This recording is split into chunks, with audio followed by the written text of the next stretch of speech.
Hello students, good morning to all of you. કેમ છો બધાએ? આજે આપણે વાત કરવાની છે ક્લાસ 12 ચેપ્ટર નંબર 7 એસી કરંટની અંદર આપણા નેક્સ્ટ કન્સેપ્ટની, એટલે કે half power bandwidth. Half power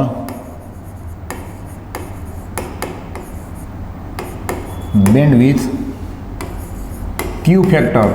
ક્યુ ફેક્ટરને આપણે કહી છીએ ક્વોલિટી ફેક્ટર, બરાબર? Quality factor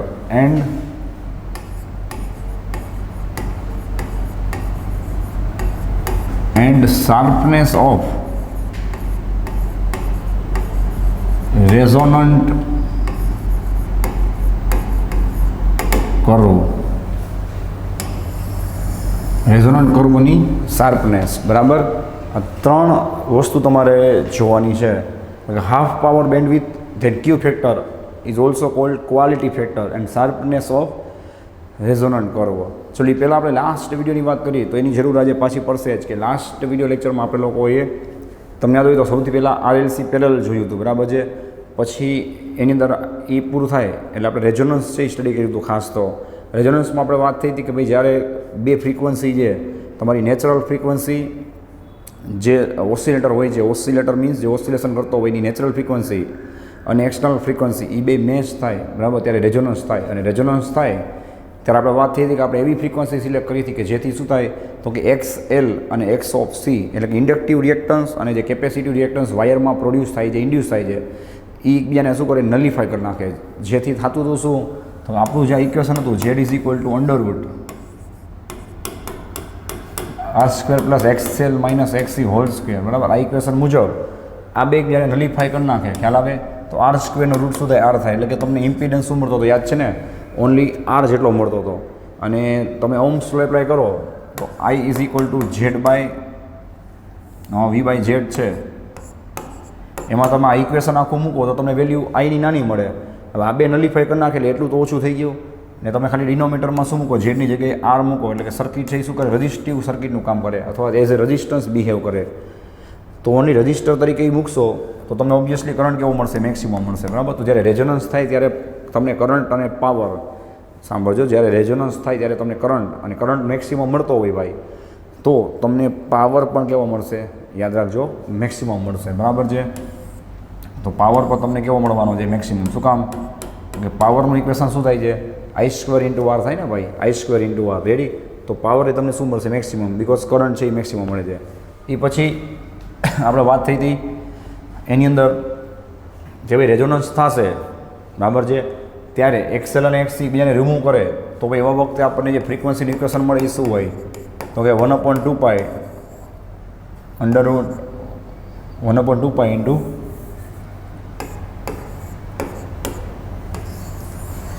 under root LC. 2π ને સામે જ આવવા એટલે શું થાય? ઓમેગા થઈ જાય ને. Omega is equal two 1/√LC. ખ્યાલ આવે? તો આ બે ઇક્વેશન તમારે ધ્યાનમાં રાખવા, જેની જરૂર આજે પણ પડશે, બરાબર છે? કે આટલી ફ્રીક્વન્સી હોય ત્યારે તમને રેઝોનન્સ જોવા મળે. રેઝોનન્સ થાય ત્યારે શું થાય? તો કે Z is equal two R થાય. સર્કિટ રજિસ્ટિવ તરીકે બિહેવ કરે, એનો કરંટ મેક્સિમમ થઈ જાય, એનો પાવર શું થઈ જાય? મેક્સિમમ થઈ જાય, બરાબર છે? અને મિનિમમ તમને એમાં ઇમ્પિડન્સ મળે. મિનિમમ એટલે કેટલો? R. અને પછી આપણે વાત થઈ હતી પાવર ફેક્ટરની, બરાબર છે? પાવર ફેક્ટરની અંદર આપણને પાવરનું ઇક્વેશન મળ્યું હતું VRMS into IRMS into cos phi. આની આખી આપણે પ્રૂફ કર્યું હતું, બરાબર છે? અને cos phi તરીકે મેં તમને ઘણું બધું કીધેલું છે કે ભાઈ cos phi એટલે આપણને ઇક્વેશન શું મળતું હતું? યાદ કરો જી, R બાય Z, બરાબર? R by Z. તો તમને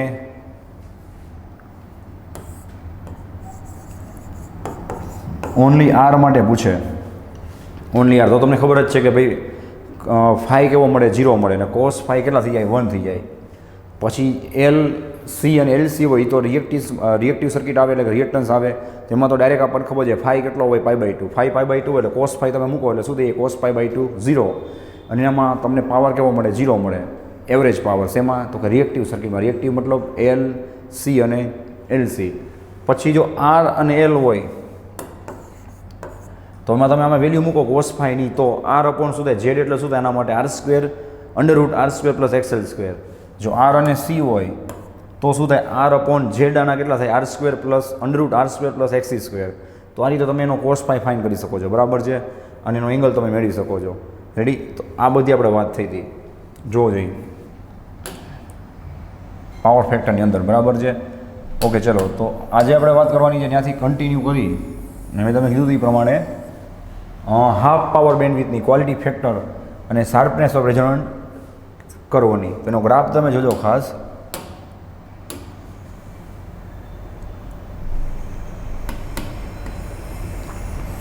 પહેલાં તો હાફ પાવર બેન્ડવિથ કોને કહેવાય, આ તે એ બધું આપણે ડેફિનેશન ખાસ જોવાનું છે. Half power bandwidth, half power frequency. તો તમને કહી દઉં, આ જ એક્ઝેક્ટ ગ્રાફ છે ને તમે લોકો ઓસિલેશનવાળા ચેપ્ટરમાં 11થમાં બેઠો સ્ટડી કરી ગયા છો, ત્યાં ઓસિલેટર માટે, બરાબર છે? એટલે કે મિકેનિક્સ માટે. અહીંયા આવશે આપણે ઇલેક્ટ્રિક્સ કે ઇલેક્ટ્રોનિક્સ કે ઇલેક્ટ્રિક માટે, બરાબર છે? તો બેમાં તમારે સેમ ગ્રાફ આવતો જોજો તમે 11થમાં તમે ઓસિલેશનવાળા ચેપ્ટરમાં. ખ્યાલ આવે છે? ચલો, અહીંયા ક્વોન્ટિટી એઝ એ ક્વોન્ટિટી આપણે પુટ કરશું ઓમેગા, અથવા ફ્રીક્વન્સી પર લખી શકો છો એફ, અથવા તો એંગ્યુલર ફ્રીક્વન્સી. એની સામે આપણે ડ્રો કરશું કરંટનો ગ્રાફ, બરાબર છે? તો આ ગ્રાફ છે પ્રેક્ટિકલી કઈ રીતે કામ આવે એના ઉપર એક ખાસ ફોકસ કરીશ, બરાબર? બાકી એમાં 3 થી 4 ઇક્વેશન છે જે તમારે યાદ રાખવાના છે. ખ્યાલ આવે છે? એ તો આપણે કરશું જ. તો જોવો જોઈએ, સિમ્પલ વાત છે. અહીંયાથી આપણે બેઝિકલી ગ્રાફ સ્ટાર્ટ કરી, બરાબર? ઓમેગાનો જોવો જોઈએ. તો તમને જેમ ફ્રીક્વન્સી ઇન્ક્રીઝ થશે ભાઈ, જેમ ફ્રીક્વન્સી ઇન્ક્રીઝ થશે, ચલો આ ઇક્વેશનને આપણે નજરની સામે રાખી. આપણે એક્સ ઓફ એલ, ઓકે, અને એક્સ ઓફ સી જોતા જાજો ભાઈ.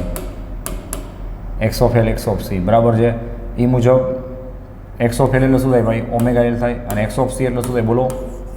1 ઓમેગા સી થાય. વિચારતા જાજો. એટલે જેમ તમે શું કરશો, ઓમેગાને ચેન્જ કરશો, ઇન્ક્રીઝ કરશો, એમ શું થાય? ધીમે ધીમે એમાં કરંટ ઇન્ક્રીઝ થતો જશે, બરાબર છે? જોવો જોઈએ. અને તમને જે આ જે સ્ટાર્ટિંગનો પાર્ટ મળશે, તમે રેફરન્સ બુક કે કંઈ જોશો તેમાં લખેલું હશે કે આ જે પાર્ટ છે, બરાબર, એ કેપેસિટિવ તરીકે બિહેવ કરશે. આ જે પાર્ટ છે, બરાબર છે, એ કેપેસિટિવ તરીકે બિહેવ કરશે. શું કામ? તો તમને સામે ઇક્વેશન દેખાય છે, આમાં તમને લખી દઉં.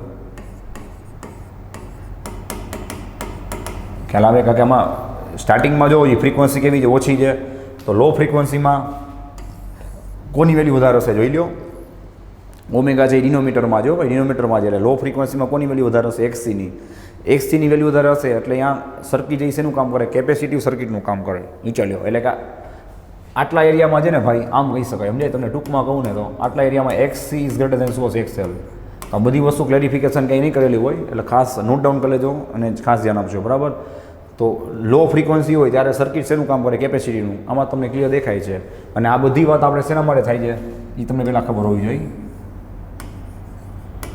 ફોર RLC સિરીઝ, આમાં આર, એલ અને સી ત્રણેય હોવા કમ્પલસરી છે. શું કામ?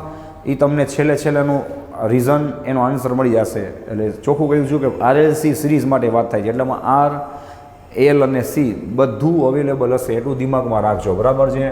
અને ઝેડનું ઇક્વેશન છે એને પણ નજરની સામે રાખી દઈએ. R² plus x minus x whole square. હવે ઇનિશિયલી મેં કીધું ને ભાઈ કે સર્કિટ શેનું કામ કરે? કેપેસિટીનું કામ કરે. એટલે XC માઇનસ XL આવે એને કદાચ તમે આગળ પાછળ કરી નાખો તો હાલે. શું કામ? કારણ કે ઉપર તો સ્ક્વેર જ છે. તો એ પ્રમાણે તમને શું મળશે ભાઈ? ઇમ્પિડન્સ છે એ મળશે. અને એ પ્રમાણે એમાં કરંટ જનરેટ થશે અને કરંટ છે ધીમે ધીમે ધીમે ધીમે ઇન્ક્રીઝ થતો જાય, સમજાય? પછી અહીંયા તમને સાંભળજો હાઈએસ્ટ કરંટ મળશે. જો બહુ મજા આવે એવું છે, પ્રેક્ટિકલી સમજાવું છું, ઇક્વેશનને સામે રાખી. એટલે આપણે પાછું રિવિઝન કર્યું કારણ કે મેં કીધું તો આની જરૂર આજે પડશે. જુઓ, હવે XCની કિંમત એટલે કે એની વેલ્યુ છે એ ધીમે ધીમે શોધાતી હોય ભાઈ, બોલો.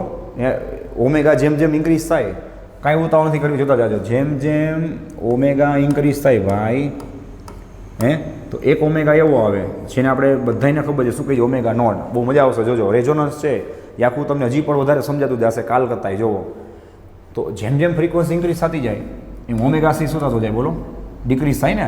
અને ઓમેગા જેમ ઇન્ક્રીઝ થાય એમ XL શું થાય? ઇન્ક્રીઝ થાય. એટલે એક વેલ્યુ ડિક્રીઝ થાય, એક વેલ્યુ ઇન્ક્રીઝ થતી જાય. એટલે થાય શું બોલો જોઈએ કે એક ફ્રીક્વન્સી એવી મળે કે જ્યારે આ એકબીજાને શું કરી નાખે? નલિફાઈ કરી નાખે. હવે એમ જાણો, આ બે એકબીજાને નલિફાઈ કરે ક્યારે? જ્યારે બે સેમ થાય. તો સર્કિટમાં ખાલી શું વધે? રજિસ્ટન્સ વધે. એટલે કે સર્કિટ છે એ ખાલી શું કરે? રજિસ્ટિવનું કામ કરે. અને હજી હમણાં રિવિઝન કરાયું કે રજિસ્ટિવ સર્કિટ કામ કરે ત્યારે તમને હાઈએસ્ટ કરંટ મળે. કારણ કે ખાલી પિક્ચરમાં શું હોય? રજિસ્ટન્સ જ હોય, સમજાય? તો આવા વખતે તમને જે કરંટ મળે ભાઈ, જો જઈ એ કરંટ કેવો હશે? આઈ મેક્સ, હાઈએસ્ટ કરંટ તમને સર્કિટમાં મળશે. અને જેને આપણે રેઝોનન્સ કહીએ છીએ, સમજાય? તો રેઝોનન્સ કયો? હાઈએસ્ટ કરંટ મળે જે કયો? ત્યારે ફ્રીક્વન્સી કેટલી હોય? ઓમેગા 0 હોય. ખ્યાલ આવે છે? હવે શું થાય ભાઈ, જેમ જેમ આગળ જાવ એમ ફ્રીક્વન્સી પાછી વધતી જાય ને. જુઓ ભાઈ, ફ્રીક્વન્સી વધતી જાય અને રેઝોનન્સ થઈ ગયું છે. ક્યારે? જ્યારે આ બે એકબીજાને નલિફાઈ કરી નાખ્યા છે. હવે ફ્રીક્વન્સી પાછી હજી વધારતા જાઓ એટલે થાય શું કે XC ઓછો થઈ જાય, જો મજા આવશે, અને XL વધી જાય. હવે અહીંયા શું થાય? હે ભાઈ, XL આવે ને XC આવે. આ રીતનું ક્લેરિફિકેશન ક્યાંય નહીં હોય. એટલે બરાબર છે, એમને ડાયરેક્ટ આપેલું છે કે તમને એવું કાં ગોખવું પડે, તમારે કાં બહુ વિચારવું પડે, જોવો જોઈએ. તો હવે તમે ઓમેગા 0થી આગળ જાઓ એટલે રેઝોનન્સ તો નીકળી ગયું પાછું. બોલો, રેઝોનન્સ નીકળી ગયું. પાછા XL અને XC અવેલેબલ હોય. હવે હાઈ ફ્રીક્વન્સી છે એટલે તમે ડિનોમિનેટર મોટો રાખો એટલે XC તમને નાના મળે, અને આમાં ન્યુમિનેટરમાં છે ઓમેગા એટલે તમે ઓમેગા મોટા આવે એટલે XL મોટા મળે. તો હવે સર્કિટ શેનું કામ કરે? બોલો જઈ, કોઈ પૂછે તો કે હવે સર્કિટ છે એ ઇન્ડક્ટિવનું કામ કરે. સમજાય? કેમ? તો કે એમાં XL સુધી જાય, મોટા થઈ જાય. એટલે તમને આ બે ઇક્વેશન જે મહેરબાની કરી નજરની સામે જ રાખવા, અને તમે આને સમજશો તો બહુ મજા આવશે. તો ગ્રાફને તમે આ રીતે આખો વેરીફાઈ કરશો ને તો આખી જાણવાની મજા આવશે કે જો આવી રીતના ગ્રાફ ડ્રો થાય છે, ખબર પડે. તો હવે જેમ જેમ ઓમેગા ઇન્ક્રીઝ થતો જાય એમ શું થશે ભાઈ? પાછું આની કંઈક તમને વેલ્યુ મળશે ને. બોલો, આની કંઈક ને કંઈક વેલ્યુ મળશે ને ભાઈ. અને XL જેમ ઓમેગા વધે, જોવો યાર, એમ XL વધતો જાય, અને જેમ ઓમેગા વધે એમ XC ઘટતો જાય. એટલે ભાઈ આ સ્ટેપ મોટું થતું જાય, આ સ્ટેપ નાનું થતું જાય. એટલે આ સ્ટેપ આખું છે ને એ ધીમે ધીમે વધતું જાય, એને આમાં એડ થતું જાય. એટલે ધીમે ધીમે મૂળ એમ કે છે કે તમારો ઝેડ વધતો જાય. ઝેડ વધે એટલે ધીમે ધીમે શું થાય? ખ્યાલ આવે છે ભાઈ?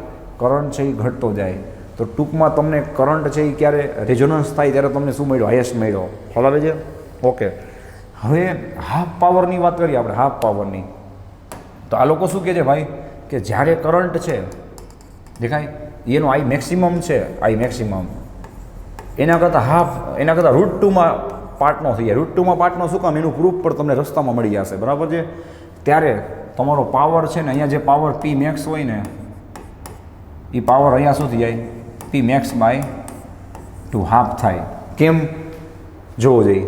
પાવરનું ઇક્વેશન શું થાય? I² × R. એમાં તમે આઈ મેક્સ અપોન √2નો સ્ક્વેર મૂકો એટલે શું થાય? /2 આવી જાય ને ભાઈ. જોવો જોઈએ. એટલે આ √2 કરો, એનો સ્ક્વેર કરો, P is proportional two I². P is proportional two I². આનો સ્ક્વેર કરો એટલે હાફ થઈ જાય, બરાબર છે.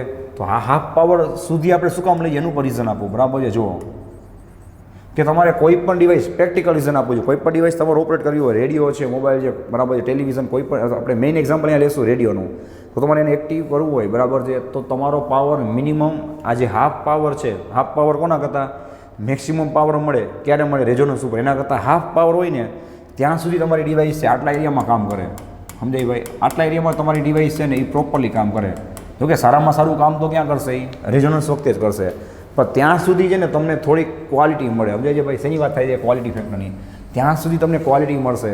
પછી આ હાફ પાવર જે તમને મળે છે અથવા તમને જે આટલો કરંટ મળે છે મેક્સિમમનો √2માં પાર્ટનો, બરાબર છે, એના કરતાં તમે નીચે આવશો ને પછી જે ફ્રીક્વન્સી તમે રાખશો કે જે ફ્રીક્વન્સી રહેશે એનાથી તમને કોઈ જાતનો બેનિફિટ મળશે નહીં. એટલે કે તમને ક્વોલિટી નહીં મળે. તમને જે સોંગ છે એ રેડિયોમાં સંભળાશે નહીં તો તમને અવાજ જ નહીં આવે.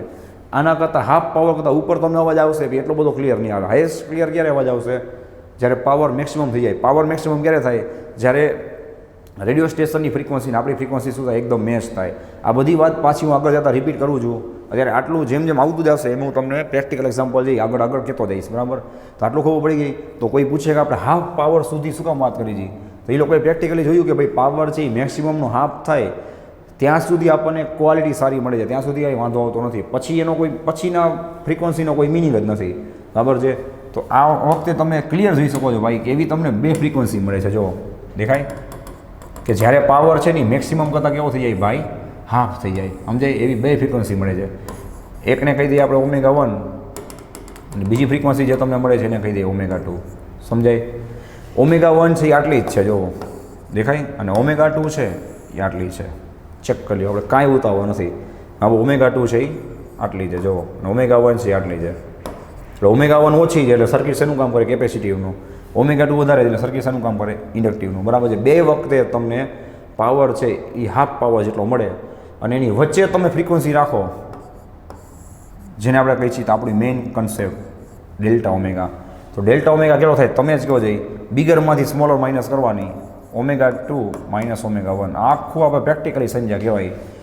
ધરી છે. હવે તમને હું પૂછું તો તમને હવે પ્રેક્ટિકલી તમને આન્સર આવડે. ઓલું તો તમારે પહેલાં થિયરિટિકલી સમજવું પડે, પછી એમાં ડેફિનેશન આપી હોય લખવી પડે કે ભાઈ આવું કહેવા માંગે છે ને કેમ આવ્યું એ ખબર ન પડે. આમાં આપણે ઊંધા ચાલી જઈએ કે ભાઈ કેમ આવે છે પહેલાં આપણે નક્કી કરીએ છીએ, પછી ડેફિનેશન લખશું. જો હવે તમને જ કોઈ પૂછે ભાઈ કે આપણે કેટલી ફ્રીક્વન્સી રાખી તો આપણને સારામાં સારી ક્વોલિટી મળે, તો એકચ્યુઅલમાં તો આન્સર શું આવે કે ભાઈ રેઝોનન્સ ફ્રીક્વન્સી. ભાઈ એક્ઝેક્ટ રેઝોનન્સ ફ્રીક્વન્સી તો પરફેક્ટ પોસિબલ નથી. તો ક્યાં સુધી આપણને ક્વોલિટી સારી મળે? તો તમે જ આન્સર આપશો કે ω1 કરતાં ઓછી ન રખાય અને ω2 કરતાં વધારે ન રખાય. તો વૈધું શું?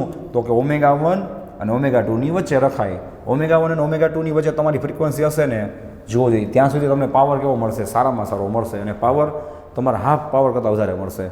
તો એટલા માટે આપણે ડેલ્ટા ઓમેગા જેને શું કહીએ છીએ ભાઈ? બેન્ડવિથ, અથવા એને આપણે કહીએ છીએ half power bandwidth. Half power bandwidth એટલે એકચ્યુઅલમાં શું કહે છે કે એવી બેન્ડવિથ કે જ્યારે તમારો પાવર શું થઈ જાય? હાફ થઈ જાય. તો હાફ કરતાં કેવો હોય? થોડોક વધારે રહીએ, સમજાય? તો ત્યારે શું થશે ભાઈ? તમને પાવર દી સારામાં સારો અને ક્વોલિટી કેવી મળશે? સારી મળશે. રેડી છે? જોઈ લેજો. તો ત્યાંથી આપણે શું કરવાનું છે ભાઈ? ડેફિનેશનની શરૂઆત કરવાની છે, બરાબર? કે ભાઈ ધ ફ્રીક્વન્સી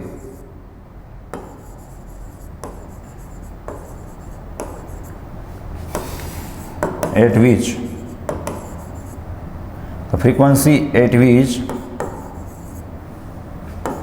ચોખ્ખું લખી આપવું જોઈએ તો મેક્સિમમ પાવર મારો ભાઈ ક્યારે મળે? બ્રેકેટમાં લખી નાખવું તમને બસ કે ભાઈ જ્યારે રેઝોનન્સ થાય ત્યારે મેક્સિમમ પાવર મળે. હમણાં મેં રિવિઝન કરાવ્યું. Ready? The frequency at which the maximum power લઈએ જોવાનું. The maximum power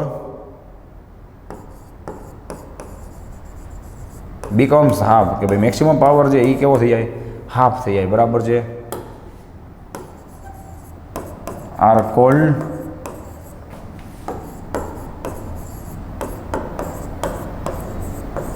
half power frequencies.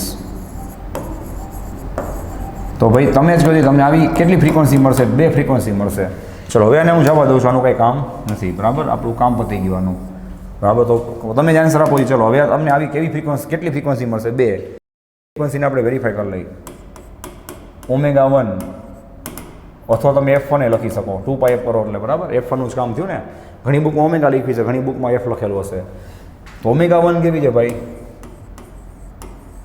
તો કે લોઅર હાફ પાવર ફ્રીક્વન્સી છે.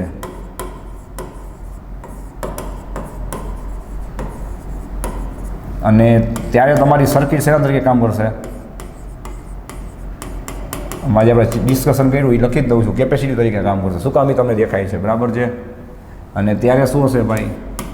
x ઓફ c જે x ઓફ l કરતાં ગ્રેટર હશે, બરાબર છે ને? અને ω2 કયો? અધરવાઇઝ તમે એને F2 કયો, સમજાય? એને આપણે શું કહીશું? ચોખ્ખું દેખાય છે કે ω2 કેટલું છે? અહીંયા 0 થી બોલવાનું હોય ભાઈ. આમ જો આટલું બધું છે તો ત્યાં શું આવશે? એને કહેવાશે અપર હાફ પાવર ફ્રીક્વન્સી. ભાઈ નામ જ તમારું ધ્યાન ખેંચે છે, સાંભળો કે અપર હાફ પાવર એટલે કે ભાઈ એની ફ્રીક્વન્સી હાઈ હોય. હાફ પાવર એટલે કે જે ફ્રીક્વન્સી આપણા પાવરને હાફ કરે એવી ફ્રીક્વન્સીની વાત થાય છે, બરાબર છે? ફ્રીક્વન્સી. ને ત્યારે આપણી સર્કિટ છે શેના તરીકે બિહેવ કરશે ભાઈ? તો ઇન્ડક્ટિવ સર્કિટ તરીકે બિહેવ કરશે. અને ત્યારે શું હશે ભાઈ? તો કે XL છે XC કરતાં ગ્રેટર હશે. સાચું? બધું તમને આમાંય દેખાય છે, બીજી વાર લખેલું દેખાય છે, એટલે કે કન્ફ્યુઝન ના રહે, બરાબર છે? લખેલું હશે એ કામ આવશે. જ્યારે અમુક ટાઈમ પછી તમે વાંચશો ને તો આમાંથી ઘણી વસ્તુ જો આ નહીં લખ્યું હોય તો સમજાશે નહીં, પાકું છે.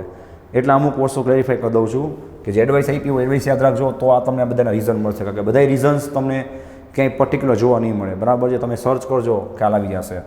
તો અમુક લોજિક આપણે હાથે લગાવવા પડશે કે આ શું કહેવા માંગે છે. રેડી? ચલો. તો lower half power frequency, upper half power ફ્રીક્વન્સીની ડેફિનેશન આવી ગઈ. એટલે કે ભાઈ હાફ પાવર ફ્રીક્વન્સીની ડેફિનેશન આપી છે. હાફ પાવર બેન્ડવિથની ડેફિનેશન બાકી છે. તો બેન્ડવિથની ડેફિનેશન ક્યાંય પણ તમે જોવા જાઓ સિમ્પલ જ થાય કે upper frequency minus lower frequency, upper frequency minus lower frequency, સમજાય? એટલે કે ω2 માઇનસ ω1, જેને આપણે કહીએ છીએ ડેલ્ટા ઓમેગા. ખ્યાલ આવે છે ભાઈ? જેને આપણે કહીએ છીએ ડેલ્ટા ઓમેગા. તો બેન્ડવિથ કોને કહેવાય? નામ છે બેન્ડની વિથ. વિચાર લ્યો, બેન્ડની વિથ. બેન્ડ કોને કહેવાય? યાદ છે આપણે સેમી કન્ડક્ટરમાં સ્ટડી કરતા. બેન્ડ એટલે એક જાતનો પટ્ટા જેવું, બરાબર? કે રેન્જ. બેન્ડ એટલે રેન્જ. તો આ બેન્ડ બતાવે છે, જો આટલો, સમજાય છે ભાઈ? આ બેન્ડ બતાવે છે, જો આટલો, કે ભાઈ આટલા બેન્ડની અંદર જો આટલા દેખાય છે. આ તમારો આખો બેન્ડ થઈ ગયો. ભાઈ આટલા બેન્ડની અંદર તમે ફ્રીક્વન્સી રાખશો ને ત્યાં લગી તમને ક્વોલિટી મળશે. આના બધાના લાઈવ એક્ઝામ્પલ આપીશ જે તમે રોજ યુઝ કરો છો ને એવું એક્ઝામ્પલ, બરાબર છે. તો તમને બધું હજી ડિટેલમાં સમજાતું જશે. તો બેન્ડવિથ એટલે સમજાય બેન્ડની વિથ, કે બેન્ડની વિથ છે એને શું કહેવાય, એની બેન્ડવિથ એટલે કે ડેલ્ટા ડબલ્યુ કહેવાય. તો સિમ્પલ વાત છે કે ડેલ્ટા ડબલ્યુ જેમ નાનો હોય, સાંભળો, એમ તમને બેન્ડની વિથ કેવી મળે, ઓછી મળે. અને બેન્ડવિથ ઓછી મળે એમાં આપણો ફાયદો જ છે. શું કામ કહો જઈ કે જેમ બેન્ડવિથ ઓછી મળે એમ તમને આ જે કરવો છે નેરો મળે, કરવો નેરો મળે એમ આપણને બેનિફિટ શું થાય કે એની અંદર તમે કોઈ ફ્રીક્વન્સી રાખો એમ તમને પાવર હાઈએસ્ટ મળે અને એની શાર્પનેસ તમને કેવી મળે, વધારે મળે. શાર્પનેસ એટલે સમજાય, આજે પીક દેખાય છે, પીક, બરાબર, એ તમને વધારે મળે. પાકું છે. તો એટલા માટે આપણે બેન્ડવિથને ડિસ્કસ કરી છીએ કે આટલા બેન્ડમાં તમે કામ કરો તો જ શું થશે ભાઈ, આ ઇફેક્ટ કરશે. રેડી છે. તમે કોઈ પર સિમ કાર્ડ યુઝ કરો છો, તમે કોઈ પર રેડિયો ચેનલ સાંભળો છો, એ બધાની શું હોય, બેન્ડવિથ ફિક્સ હોય, એને બેન્ડ આપેલો હોય કે આટલા બેન્ડમાં જ તમારે કમ્યુનિકેશન કરવાનું, સમજાય. તો આટલો બેન્ડ મતલબ કે આટલી ફ્રીક્વન્સીથી લઈ અને આટલી ફ્રીક્વન્સી એટલે કે અપરથી લઈને લોઅર અથવા લોઅરથી લઈને અપર. પાકું છે. તો ચલો, આ થઈ ગઈ તમારી બેન્ડવિથની ડેફિનેશન. હવે તમે લોકો શું કરી શકો છો તો કે નેક્સ્ટ આપણે વાત થઈ પ્રમાણે પાવર, મેં તમને કીધું હતું કે પાવર તમને આખું ઓલું બતાવી દઈશ કે ભાઈ કઈ રીતે હાફ પાવર આપણે કહીએ છીએ, સમજાય છે. ચલો, તો હાફ પાવર શું કામ કહી દઈએ, પી હાફ લખું છું, સમજાય. કે તમે જ્યારે કરંટ છે એને √2માં પાર્ટનો કરો છો, I² R is equal two, બરાબર, આમાંથી, તો તમને એકચ્યુઅલી શું મળે છે, Im² × R. જો એ 2 મળે છે, ચેક કરી લ્યો. હે, તો Im² × R એટલે શું થાય, ચોખ્ખું દેખાય છે. M એટલે મેક્સિમમ, P મેક્સ થાય, સમજાય, /2. તમે ઊંધા ચાલો તો હાલશે ભાઈ, કે તમે જ્યારે પાવર હાફ કરો ને ત્યારે ઓટોમેટિક તમે કરંટને સબ્જેક્ટ બનાવશો ને તો તમને કરંટ કેટલો મળશે, મેક્સિમમ /√2 મળશે, બરાબર. એટલા માટે આપણે બોલી છીએ કે ભાઈ કરંટ જ્યારે મેક્સિમમ /√2 થાય ત્યારે પાવર આપણને શું મળે, હાફ મળે. એવી ફ્રીક્વન્સી તમારે સિલેક્ટ કરવાની છે. અને એના કરતાં ઓછી ફ્રીક્વન્સી કે એના કરતાં વધારે ફ્રીક્વન્સી હશે તો તમને કાંઈ ફાયદો થશે નહીં, તમને કાંઈ ક્વોલિટી મળશે નહીં. અને એવું પણ કહી શકાય કે આના કરતાં ઓછી નહીં, આના કરતાં વધારે નહીં, તો કેટલી, તો કે આ બેન્ડની અંદર આવે એટલી. બેન્ડની અંદર કેટલી, તો કે ω1 થી ω2, તો કે કેટલી, તો કે ડેલ્ટા ઓમેગા જેટલી. આટલી રેન્જમાં જે ફ્રીક્વન્સી હશે ને એમાં તમને જેને આઉટપુટ મળશે ને જેમ એ બેન્ડ નાનો થતો જાય અને જેમ તમને પાવર મેક્સિમમ મળે એ પ્રમાણે તમારી ક્વોલિટી કેવી મળે, સારી. અને એમ શું કહેવાય તો કે એની શાર્પનેસ છે એ કેવી છે, વધારે છે. કોની, રેઝોનન્સ કરવાની, બરાબર છે. હજી આપણે ઘણું ડિટેલમાં બધી ચર્ચા કરશું. તો આ મેં તમને પહેલાં બધું બેઝિક ડેફિનેશન લખાઈ દીધી. આના ઉપરથી જ આપણે ઇક્વેશન જે લખવાનું છે જોઈ લેજો. હાફ પાવર ફ્રીક્વન્સી કોને કહેવાય, upper lower inductive capacitive, bandwidth કોને કહેવાય, અને પાવર શું કામ હાફ લઈ જઈએ, અથવા તો આપણે આ મેક્સિમમ કરંટ /√2 કરી જઈએ ત્યારે પાવર શું કામ હાફ મળે. તો ઊંધું કે પાવર હાફ કરો તો કરંટ શું કામ આપણને /√2 મળે. એનું સિમ્પલ રીઝન છે, કાંઈ ન કરવું હોય તો આટલું લખી નખાય કે ભાઈ P is proportional two I², માં બધું આવી ગયું, જોઈ લ્યો. હવે પાવર હાફ કરો લ્યો ને બે બાજુ રૂટ, તમે પાવર હાફ કરો તો તમને પાવર હાફ ક્યારે મળે, જો તમે I શું કરો, /√2 કરો, કારણ કે આ સ્ક્વેરમાં છે, તો I is proportional two √P થાય. ચેક કરી લ્યો, આવી રીતના કામ કરશે. ચલો, આને નોટ ડાઉન કરી લ્યો. જેમાં આપણે ઘણી ચર્ચા કરવાની છે, બરાબર, પછી આપણે આગળ વધી. રેડી? ચલો, વાત આગળ વધારી. હવે ફાઇનલી આપણે છે ને ક્યુ ફેક્ટર જેને લોન્ચ કરવાનો છે. હવે ફાઇનલી આપણે ક્યુ ફેક્ટરને લોન્ચ કરવાનો છે. ક્યુ ફેક્ટર, ભાઈ ક્યુ ફેક્ટર છે એ બાય ડેફિનેશન જ ડિસાઇડ થાય છે ભાઈ. આનું પ્રૂફ છે એ મિનિમમ 2 પેજનું પ્રૂફ છે. એ કર્યા પછી પણ તમને સમજાય ના સમજાય એવું કંઈ નક્કી નહીં. એટલે તમારે એના ઇક્વેશન જે ખાસ યાદ રાખવાના છે, બરાબર છે. તમે કોઈ પણ રેફરન્સ જોશો તો એમાં ડાયરેક્ટ ઇક્વેશન જ આપેલા હશે. ઇક્વેશન જે તમારા માટે મોસ્ટ ઇમ્પોર્ટન્ટ છે અને બહુ પ્રૂફ છે, લેન્ધી છે, બરાબર. એટલે આમાંય આપણે બાય ડેફિનેશન જેનું ઇક્વેશન બનાવવાનું છે. ક્યુ ફેક્ટર ઇઝ ઇક્વલ ટુ શું થાય ભાઈ, તો કે રેઝોનન્ટ ફ્રીક્વન્સી, એટલે કે રેઝોનન્ટ ફ્રીક્વન્સી કેટલી છે, divide by resonant frequency divide by half power bandwidth. એટલે એમાં બેન્ડવિથ લખો તો સમજાય જાય ને તમને. સો ક્યુ ફેક્ટર, સોરી, હા, ક્યુ ફેક્ટર, ભાઈ ક્યુ ફેક્ટરનું ફૂલ ફોર્મ શું થાય, ક્વોલિટી ફેક્ટર. એ તમને શું બતાવે છે, કેટલી ક્વોલિટી છે. રેડી છે?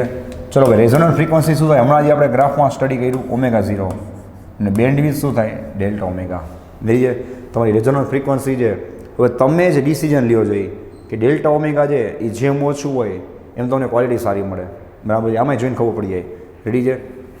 સિમ્પલ વાત છે. તો શું હશે, ω0 / ડેલ્ટા ઓમેગા. હજી કઈ ડેફિનેશન થાય ભાઈ, 2π. આ પણ તમારે યાદ જ રાખવાની છે. 2π ×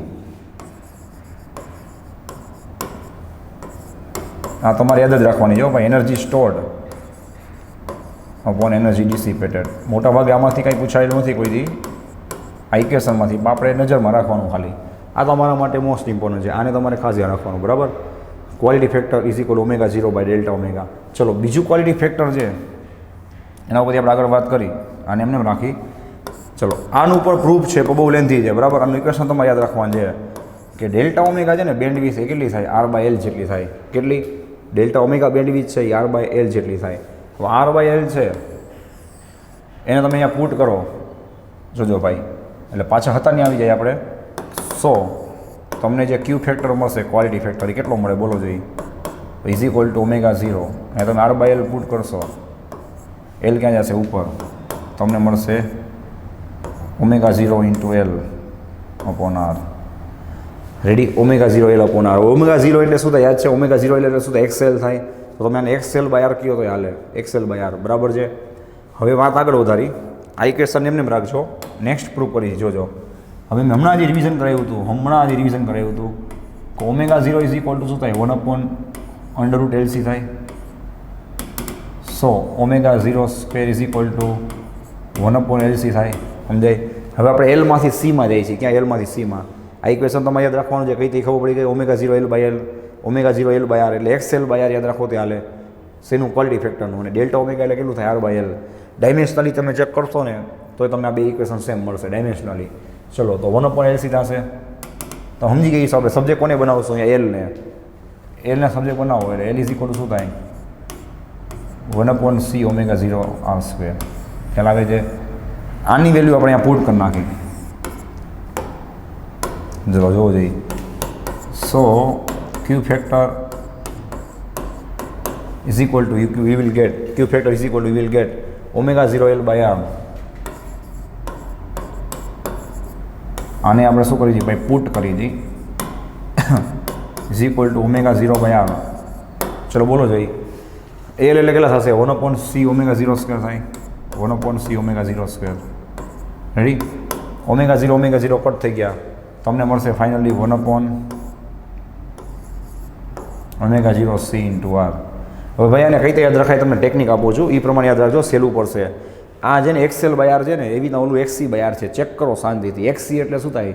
1 upon omega C by R એટલે નીચે જાર આવે, ચેક કરી લ્યો. આને આમ યાદ રખાય એક્સએલ બાય આર, લખવાનું નહીં, ખાલી યાદ રાખવા માટે છે. ઓલું શું છે? એક્સસી બાય આર એટલે કે 1 upon omega 0 C upon R આવ્યું આવો છે. તો આ શું છે? યાદ રાખવાની ટેકનિક છે. તો આ રીતે એ કામ કરશે. રેડી છે?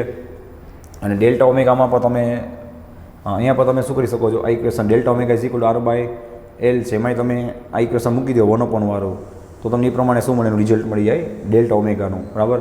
તો આ ક્યુ ફેક્ટરના થઈ ગયા એટલા ઇક્વેશન. જે ઇક્વેશન આપણે શું કરી હતી ઉપર લખી હતી, જોજો. ચલો ભાઈ, એક તો શું મળ્યું? Omega 0 by delta omega. બીજું ઇક્વેશન શું મળ્યું તમને? તો કે ઓમેગા 0 એલ બાય આર. અને થર્ડ ઇક્વેશન એનું શું મળ્યું? 1 upon omega 0 C into R. જોઈ લેજો, બરાબર છે.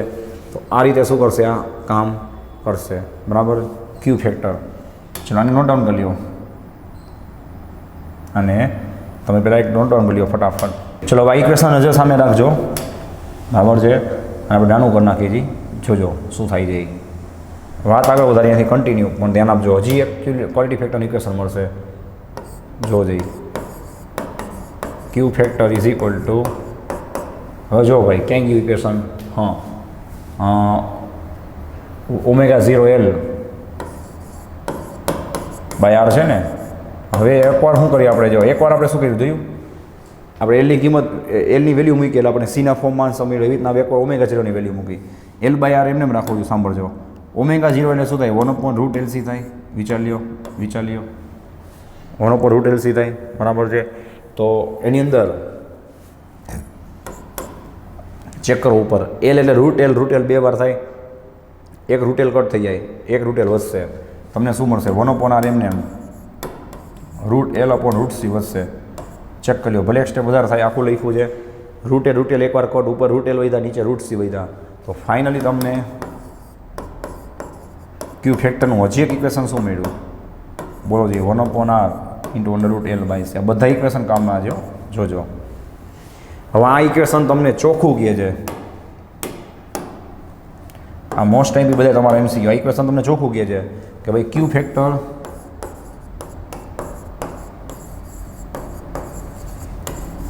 Depends on RLC all. બધા ઉપર ડિપેન્ડ કરે છે. જો કઈ રીતે ડિપેન્ડ કરે છે બધી ચર્ચા આપણે કરવાના છીએ ભાઈ, બધી ચર્ચા આપણે કરશું. પહેલાં આ સમજાઈ ગયું કે આ ઇક્વેશનને જોઈને ખ્યાલ આવી જાય, આ ઇક્વેશનને જોઈને ખ્યાલ ના આવે, આમાં જોઈને ખ્યાલ ના આવે, આમાં જોઈને ખ્યાલ ના આવે, હજુ કે આમાં R આવે, L આવે, આમાં R આવે, C આવે, આમ જોઈને ખ્યાલ આવી જાય. પણ આ ઓલરાઉન્ડર ઇક્વેશન છે, આમાં RLC ત્રણેય દેખાય છે. તેના પછી તમે ડિસિઝન લઈ શકો ભાઈ કે ક્યુ ફેક્ટર છે એ RLC આ ત્રણેય ઉપર ડિપેન્ડ કરે છે. આ પૂછાય બરાબર, ક્યુ ફેક્ટરની વાત થાય જો ભાઈ, RLC ત્રણેય ઉપર ડિપેન્ડ કરે છે બરાબર છે. ચલો વાત આગળ વધારી કે ત્રણેય ઉપર ઇફેક્ટ કરે છે તો કઈ રીતે કામ થશે બરાબર. બધાને MCQ તમને ભેગા કહી દઉં છું. જો આમાં જોવો તે હાલશે, આમાં જોવો તે હાલશે, આમાં જોવો તે હાલશે. જો હાઇલાઇટ કરી દઉં છું, આના ઉપર તમારે ફોકસ કરવાનું છે, હું કહું એના ઉપર બરાબર. અહીંયા આ ત્રણેયમાં ચેક કરો, R છે એ ડિનોમિનેટરમાં છે, ત્રણેયમાં R ડિનોમિનેટરમાં છે. ધેટ મીન્સ કે R છે એ વધારે હોય બરાબર છે તો તમને ક્યુ કેવો મળશે? ઓછો મળશે, કારણ ડિનોમિનેટરમાં છે. ને રજિસ્ટન્સ ઓછો હશે તો ક્યુ ક્વોલિટી ફેક્ટર તમને કેવો મળશે? વધારે. ધેટ મીન્સ કે રજિસ્ટન્સ ઓછું હોય એમ સારું. આનો ગ્રાફ હમણાં બીજી વાર ઓલો ડ્રો કરીશો, કરવોવાળો, આના ઉપરથી જુઓ, અથવા તેમાં ડ્રો કરી જ નાખી. ચલો આપણે બસ બાજુમાં એક કામ કરી સાંભળજો. તો હવે તમને પૂછે હાલ હવે કે આ બે કર્વ છે, બે કર્વ દેખાય તો એમાંથી શું કહેવાશે કે R કોનો વધારે હશે, કેનો ઓછો હશે? તો આનો R કેવો હશે? વધારે હશે. નાનો R કેવો હશે? ઓછો. જેમ શાર્પનેસ વધારે હોય ને, જેમ શાર્પનેસ વધારે હશે એમ રજિસ્ટન્સ ઓછું હશે, કારણ કે શાર્પનેસનો મતલબ શું થાય કે ક્વોલિટી ફેક્ટર વધારે હશે. ખ્યાલ આવે છે? તો એવું કહેવા માંગે. હજી આપણે એની થોડીક શાર્પનેસ વધારે નાખી આ રીતે સમજાય. તો એનો મતલબ એવો કે ભાઈ જે શાર્પનેસવાળો ગ્રાફ છે એનો ક્વોલિટી ફેક્ટર સારો છે, એનો રજિસ્ટન્સ ઓછો હોવો જોઈએ આ ઇક્વેશન મુજબ. એટલે કે ભાઈ ક્યુ ઇઝ પ્રપોર્શનલ ટુ શું કહી શકાય ટૂંકમાં અહીંયા ક્યુ ઇઝ પ્રપોર્શનલ ટુ 1/R. આ ક્વોલિટી ફેક્ટરની વાત હાલે જો ભાઈ. ચલો વાત આગળ વધારી જોવો જોઈએ. હવે જેમ L ચેક કરો, L અહીં ન્યુમરેટરમાં છે, અહીં ન્યુમરેટરમાં છે. એનો મતલબ કે L તમે ઇન્ક્રીઝ કરો તો ક્વોલિટી ફેક્ટર એ શું થાય? ઇન્ક્રીઝ થાય. જોઈ લેજો. અને Cના શું છે? અહીંયા જુઓ, અહીંયા C નીચે છે, અહીંયા C નીચે છે. Cના શું છે? રેસિપ્રોકલમાં છે. ખ્યાલ આવે છે? તો ભાઈ તમે C છે એ ડિક્રીઝ કરશો તો ક્વોલિટી ફેક્ટર તમને કેવો મળશે? વધારે મળશે. ખ્યાલ આવે? આ રીતે એ કામ કરે. હજી ઘણું છે, સાંભળજો. હવે આપણે આ ઇક્વેશન લખી જો, હજી છેલ્લી વસ્તુ બાકી, ક્યુ ફેક્ટરવાળું ગ્રાફ તમારી સામે જ છે. Is equal to delta omega 0 upon delta omega. હવે જુઓ ભાઈ,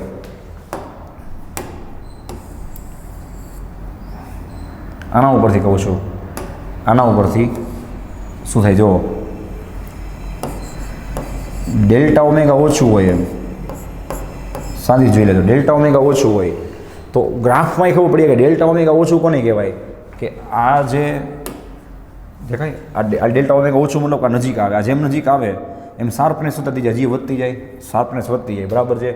તો તમે જોઈને ખબર પડી જાય, જોવું જોઈએ કે ડેલ્ટા ઓમેગા ઓછું હોય એમ એનો મતલબ કે ગ્રાફની શાર્પનેસ વધારે હશે. અને ઇક્વેશનથી ખબર પડી જાય કે ડેલ્ટા ઓમેગા ડિનોમિનેટરમાં છે, જેમ ડેલ્ટા ઓમેગા ઓછું તેમ તમને ક્યુ ફેક્ટર કેવો મળશે? વધારે મળશે. અને એમને ખબર પડી જાય કે ડેલ્ટા ઓમેગા એટલે જેમ બેન્ડવિડ્થનો જે ગેપ છે એ ઓછો રાખો એમ તમને ક્વોલિટી મળવાની પોસિબિલિટી શું થાય? વધારે થાય ને ભાઈ, કારણ કે તમારે એટલાની અંદર જ ફ્રીક્વન્સી ચેન્જ કરવાની છે અને એટલે તમને પાવર કેવો મળશે? સારો મળશે બરાબર છે. એટલે પાવર મેક્સિમમ મળવાની પોસિબિલિટી વધી જાય. જોવું જોઈએ. તો આ થઈ ગયું તમારું શાર્પનેસ. શાર્પનેસ જેમ સારી હોય એમ ક્યુ ફેક્ટર સારું, અને ક્યુ ફેક્ટર જેમ સારું હોય એમ હજી એક વર્ડ આ લોકો યુઝ કરે છે, સિલેક્ટિવિટી. સિલેક્ટિવિટી સારી. સિલેક્ટિવિટી કોને કહેવાય? તો એ ક્વોલિટી ફેક્ટર જ થયું જાતનું. ક્વોલિટી ફેક્ટર સારું હોય તો એ જે ચેનલ છે, હમણાં પ્રેક્ટિકલ એક્ઝામ્પલ આપું છું, એ ચેનલને શું કરે? એ સારી રીતે સિલેક્ટિવ કરી શકે, સિલેક્ટ કરી શકે. એટલે કે એની સિલેક્ટિવિટી કેવી હોય? સારી હોય. તે ફટાફટ ચેનલને શું કરી શકે? સિલેક્ટ કરી શકે બરાબર છે. તો આ બધા પોઈન્ટ્સ પણ તમને આવડવા જોઈએ. રેડી? તો ડેલ્ટા ઓમેગા જેમ નાનો હોય એમ ડિનોમિનેટરમાં ચેક કરો છો, ડિનોમિનેટર કેવો હશે? ઓછો હશે. અહીંયા જોવો જોઈએ, અથવા તો અહીંયા પર દેખાય છે. તો તમને ક્વોલિટી ફેક્ટર કેવો મળશે? વધારે. એટલે કે તમને સારી ક્વોલિટી મળશે બરાબર. તો આ થઈ ગયા તમારા બીજા MCQs. અને હજી આપણે એનું પ્રેક્ટિકલ એક્ઝામ્પલ લેવાનું તો બાકી જ છે. આ જેટલું કરાયું એનું આને પહેલાં નોટ ડાઉન કરી લો. ચલો રેડી.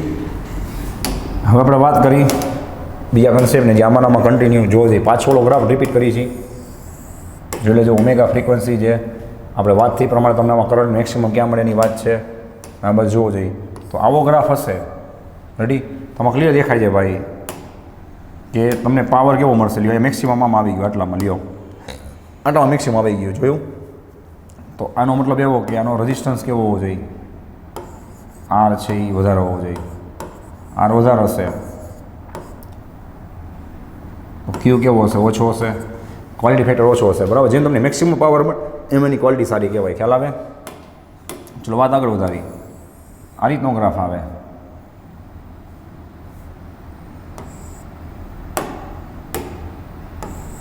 રેડી. આ રીતનો ગ્રાફ આવે તો શું થાય જોજે કે આમાં આર કેવો હશે ભાઈ. આર છે એ લેસ હશે એટલે ક્યુ તમને કેવો મળશે. વધારે મળશે. ખ્યાલ આવે છે. અને તમને કોઈ પૂછે કે ભાઈ આર છે 0 કરી નાખી તો સમજાય છે ભાઈ. આ રીતે આર છે 0 કરી નાખી એટલે તો આવો ગ્રાફ તમને આપે તો સમજી લેવાનું કે અહીંયા આર કેવો હશે 0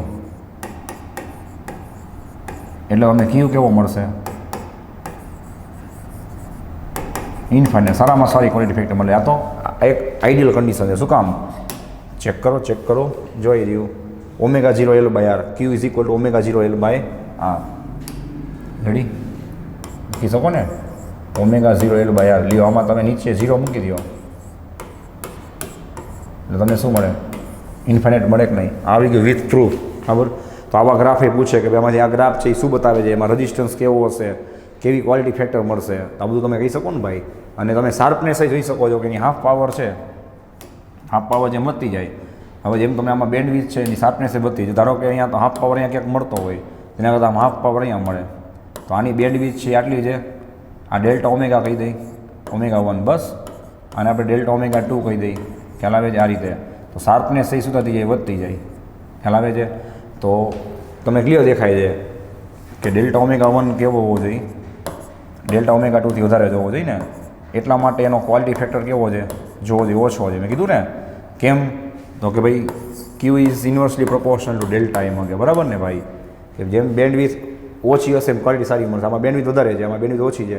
આમાં એના કરતાં શું થતી જાય ઓછી થતી જાય. અને એમ તમને પાવર કેવો મળે મેક્સિમમ મળે. બરાબર છે. તો આવું તમે કહી શકો છો. રેડી છે.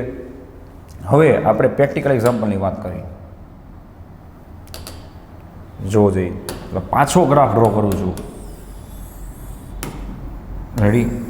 ચલો હવે સારા ક્વોલિટી ફેક્ટર સાથે આપણે ગ્રાફ ડ્રો કરીએ કે ભાઈ આમાં તમને એકદમ શાર્પનેસ મળે છે આટલી જોવો જોઈએ છે. જો હવે શું થાય નહીં આપણે વાત કરીએ ઓમેગા 1 ઓમેગા 2 ઇક્વેશન આપણે જે બનાવ્યું હતું એને સામે રાખી નજરની allrounder equation 1/r into under root L by C 1/r into under root L by C Q is equal to 1/r into under root L by C. ચલો તો એ તો પાકું છે કે આર છે એ આપણે જેટલું કોશિશ કરી એ જેટલી ટ્રાય કરી એ પ્રમાણે આપણે શું કરી ભાઈ મિનિમમ રાખવાની ટ્રાય કરીને 0 તો થાય નહીં થાય એટલું મિનિમમ રાખી એટલે આર તો પૂરું થઈ ગયું. હવે તમારા હાથમાં બે છે કાં તમે એલને વેરી કરો ને કાં તો તમે સીને વેરી કરો. જનરલી આપણે રેડિયો કે બધી વસ્તુ યુઝ કરી જેમાં આપણે જનરલી સી કેપેસિટન્સ છે ને એને વેરી કરતા હોઈએ તો આપણે કેપેસિટન્સ ઉપર ફોકસ કરશું. એલ બોલો તો હાલશે. તો હવે થાય શું એકચ્યુઅલી જોતા જાજો કે જેમ જેમ તમે સીને વેરી કરશો કેપેસિટન્સને બરાબર છે એમ થશે શું તો તમે એમ કહી શકો કે અહીંયાથી જેમ જેમ સી વેરી થશે એટલે કે જેમ જેમ સી ઇન્ક્રીઝ થશે બરાબર છે એના ઉપરથી આપણે વાત કરી બરાબર. આમાં તો તમારે અહીંયા ફોકસ બરાબર સી ચેન્જ કરશો એમ શું થશે ભાઈ તમને ક્વોલિટી ફેક્ટર અલગ અલગ મળશે. હવે અહીંયા આપણે ફોકસ કરી જુઓ કે તમારી પાસે એક રેડિયો છે લાઈવ ડ્રો કરી આપું છું. આ એની સ્ક્રીન છે. આ એનો પોઈન્ટ આ એનું ઓલું છે બરાબર રેન્જ છે કે 0 રેડી. સપોઝ અહીંયા 90 મેગાહર્ટ્ઝ છે અહીંયા 100 મેગાહર્ટ્ઝ છે. દેખાય 90 મેગાહર્ટ્ઝ 100 મેગાહર્ટ્ઝ સુધીની રેન્જ છે. અહીંયા 0થી સ્ટાર્ટ કરો ત્યારે બરાબર છે. કેવળ મિનિંગ હવે સિમ્પલ વાત છે ભાઈ કે તમારે સપોઝ અહીંયા ઘણા બધા ટાવર્સ છે. ચલો આમાં રેઝોનન્સ ને બધી વસ્તુ રિવાઇઝ થશે પાછી. આ ઘણા બધા ટાવર છે યાર, રેડિયો સ્ટેશનના ટાવર. રેડિયો સ્ટેશન એટલે આપણા એરિયામાં જે અથવા તો આપણા આખા રાજકોટમાં એક ટાવર છે એ ફિક્સ હોય. સપોઝ કોઈ ચેનલ જે 92.5 છે, 92.3 મેગાહર્ટ્ઝ છે, આ બધી ચેનલના નામ તમે સાંભળ્યા હશે, બરાબર છે. બીજી કોઈ એક ચેનલ છે, ચલો બરાબર, જે 93.5 મેગાહર્ટ્ઝ છે, આ બધા નામ તમે સાંભળ્યા છે. ત્રીજી કોઈ ચેનલ છે કે જે 98.3 મેગાહર્ટ્ઝ છે, ખ્યાલ આવે? હવે તમે બધા અનુભવ કર્યો છે, એ તમને અનુભવ છે, એ જો આમાં લાઈવ બતાવું કઈ રીતે કામ કરે. જો હવે તમે સ્ટાર્ટિંગથી સ્ટાર્ટ કરો ને તમારે ફેરવવાનું, એટલે આમાં ફ્રીક્વન્સી જે ઓમેગાની વાત છે, ઓમેગા જોયું, ધીમે ધીમે તમે આ અહીંયા જે ઓલા આપ્યું હોય તમને ખબર જ છે આખું આ રીતનું, બરાબર. એનાથી તમે ફેરવો, આમ સ્વિચથી તમે એને ફેરવો, આમ જો આ રીતે સમજાય છે ભાઈ. ધીમે ધીમે એને ફેરવો એટલે તમે ફ્રીક્વન્સી સેટ કરો છો કે નહીં. 4 વ્હીલમાં પણ તમે આવું જ કરો છો કે નહીં, કારની અંદર ધીમે ધીમે તમે ફ્રીક્વન્સી સેટ કરો છો એટલે જેમ જેમ ફ્રીક્વન્સી ઇન્ક્રીઝ થતી જશે, જોજો ભાઈ, એટલે એનો પાવર વધતો જાય.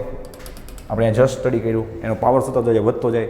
જેવી ફ્રીક્વન્સી છે ને એ ઓમેગા 1ની રેન્જમાં આવશે. ઓમેગા 1ની રેન્જમાં એટલે સમજાય, હજીની રેઝોનન્સ તો આવી જ નથી. રેઝોનન્સ મતલબ કે તમારે સપોઝ 92.3ને કેચઅપ કરવું છે તો તમારા રેડિયોમાંથી તમે ફેરવી અને 92.3ની નજીકમાં લઈ જાઓ, એટલે 92.3ની નજીકમાં જેવા તમે આવો એટલે ઓમેગા 1 શરૂઆત થઈ જાય. આનો ઓમેગા 1 સપોઝ 91 છે, કેટલો? તો 91ની તમે નજીકમાં આવો એ ભેગું શું થાય, એક એક્ઝામ્પલ છે કે જોજો તમને ધીમે ધીમે છે ને સોંગ સંભળાવવાના ચાલુ થશે. તમે ટ્રાય કરી લેજો ને, ટ્રાય બધાય કરેલી જશે. સોંગ સંભળાવવાના ચાલુ થશે, એનો મતલબ કે તમે હાફ પાવર બેન્ડવિડ્થના એરિયામાં પહોંચી ગયા છો. મતલબ આટલો પાવર તમારા માટે શું હતો, નકામો હતો. એટલા લગી તમને કંઈ સંભળાતું નહોતું તો એ તમારા માટે નકામું થયું ને. તમે હાફ પાવરે પહોંચ્યા પછી તમને થોડું થોડું સંભળાવવાનું સ્ટાર્ટ થયું. પછી જેમ જેમ તમે રેઝોનન્સ તરફ જાઓ એટલે કે તમારી રેડિયોની ફ્રીક્વન્સી દેખાય અને તમારા ટાવરની ફ્રીક્વન્સી. રેડિયોની ફ્રીક્વન્સી તમે વેરી કરી શકો છો, ટાવરની ફ્રીક્વન્સી તો ફિક્સ જ છે 92.3 મેગાહર્ટ્ઝ. એના ઉપર બધા સોંગ એ લોકો શું કરે છે, વગાડે છે અને આખા સિટીમાં બ્રોડકાસ્ટ કરે છે. તમારે એની ફ્રીક્વન્સીને મેચઅપ કરવી છે તો જેવી ફ્રીક્વન્સી નજીક આવતી જશે એમ એનો પાવર વધતો જાય. જોજો તમને સોંગ છે એકદમ ક્લિયર સંભળાશે, એટલે કે ક્વોલિટી ફેક્ટર સારો થતો જાય, જોયું? અને જેવા તમે રેઝોનન્સ ઉપર આવી જાઓ કે તમારા રેડિયોની ફ્રીક્વન્સી 92.7 ઉપર પહોંચી જાય, આ રીતે ફોર એક્ઝામ્પલ જો 92.3 પર પહોંચી જાય અને તમારા જે ટાવરના સોંગ સાંભળવા જાય છે ચેનલના, એની ચેનલ તો 90.3 પર છે જ, એટલે રેઝોનન્સ થાય. રેઝોનન્સ થાય એટલે થાય શું ભાઈ, કે તમને ક્વોલિટી ફેક્ટર કેવો મળે, હાઈએસ્ટ મળે. બિકોઝ ત્યાં બેન્ડવિડ્થ કેવી હોય, સાવ ઓછી હોય એપ્રોક્સિમેટલી, એટલે હાઈએસ્ટ ક્વોલિટી ફેક્ટર મળે. એટલે તમને જે સોંગ છે એ તમને હાઈએસ્ટ ક્વોલિટી સંભળાય. શું કામ? કારણ કે એવા વખતે હાઈએસ્ટ કરંટ હોય, હાઈએસ્ટ પાવર એમાંથી પાસ થતો હોય, એટલે કે ત્યારે ખબર પડી જાય એને કે હા ફ્રીક્વન્સી શું થઈ ગઈ, સેટ થઈ ગઈ છે, બરાબર છે. અને તમને સારામાં સારી ક્વોલિટી સાથે સિગ્નલ મળશે, એટલે તમને સિગ્નલ સારી રીતે સંભળાય.